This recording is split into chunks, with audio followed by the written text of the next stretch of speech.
If you tore during your first birth and you want to avoid it this time around, I'll show you step by step how to use the Epi-No birth preparation device to stretch your perineum in the weeks leading up to birth. Now, if you want more tips to get your pelvic floor ready for birth, comment book below to get your free prenatal book.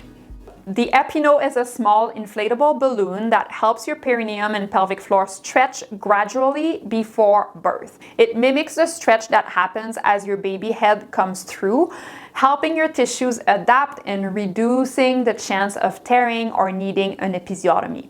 I personally used the Epi-No before each of my birth, and my delivery doctors were so impressed with how little tearing I had despite the size of my babies. You can start using it around 34 weeks of pregnancy and continue all the way until birth for as long as your care provider gives you the go-ahead. The first thing is to clean and prepare. So you're gonna wash your hands with soap and water and wash the device as well with warm water and mild soap. And you're gonna use a water-based lubricant for this. What I did is I like to start in a semi-recline position, so kind of sitting up in bed with some props behind my back, and I had my legs supported on both sides with cushions. So you don't want to have the balloon fully inserted in your vagina, just kind of halfway so that narrow part is right at the vaginal opening.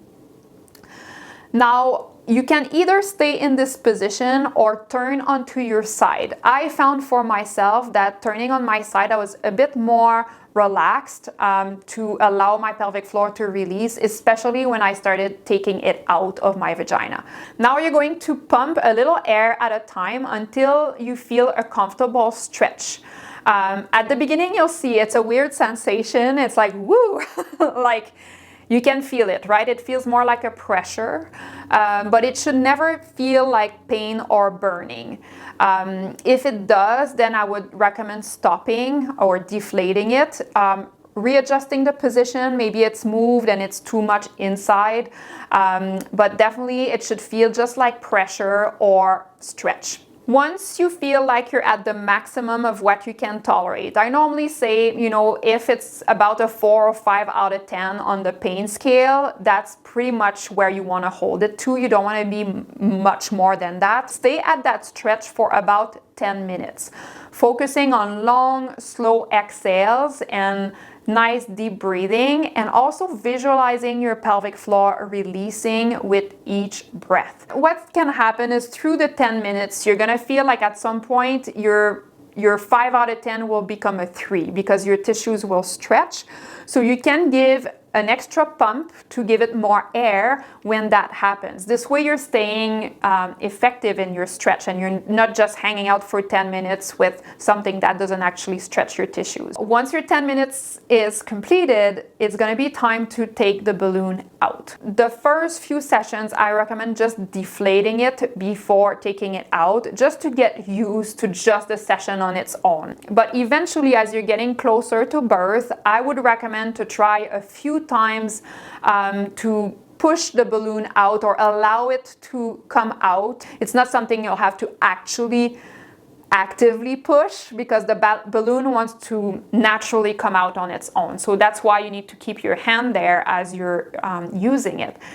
And so what you can do is just gently, as you're breathing, try to allow it to come out. And, you know, it might create a little woof, like it's quite intense when it comes out, but just keep thinking of releasing slowly with your pelvic floor. Using the Epi-No is not only about stretching the tissues, it's also about learning that mind-body connection and how to release your pelvic floor. And so you see that there's a little gauge on the Epi-No if you're choosing the Delphin Plus, which I highly recommend because it has a gauge and it can actually teach you when you're releasing, the needle is going to go down, and when you're squeezing your pelvic floor, the needle is going to go up. So every time you're inflating it, what I noticed in myself is the tendency to squeeze my pelvic floor because it's like, woof, there's that pressure and you feel a bit, it's a bit off-putting, right? So you tend to squeeze your pelvic floor as a protection response.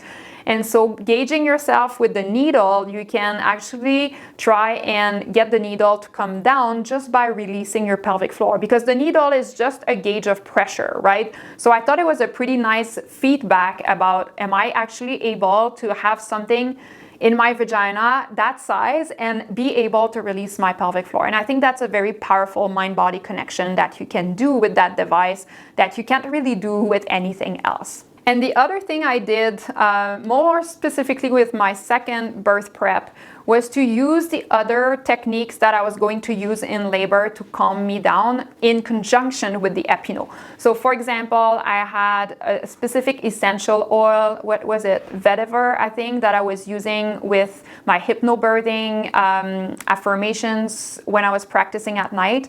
And I was using the vetiver as well with the Epi-No because I wanted to connect those dots in my brain, right? I was also using the same music and playlists during my Epi-No sessions that I had made for my birth. I was using calm lighting, you know, all of these things. Like if you have specific tools that you're planning on using for your birth in terms of calming you down, you can pair it with the Epi-No sessions to try and give your brain as much input as possible so that when birth happens, all of these things brings input to your brain being like, okay, vetiver oil, you know, playlist, lighting, and stretching the pelvic floor equals releasing my pelvic floor, you know, and all of this is happening more automatically at almost like a subconscious level. Instead of seeing more the Epi-No session as a strict physical pelvic floor physiotherapy session, it can also be more of a holistic thing of like, oh, I'm reproducing the environment that I want for my birth. Yeah, so I don't know if that's helpful at all, but that's what I did and it worked pretty well. If you found this video helpful, make sure you grab my free prenatal book to start preparing your pelvic floor for a confident birth and a smooth recovery. Just comment book below and we'll send it to you right away.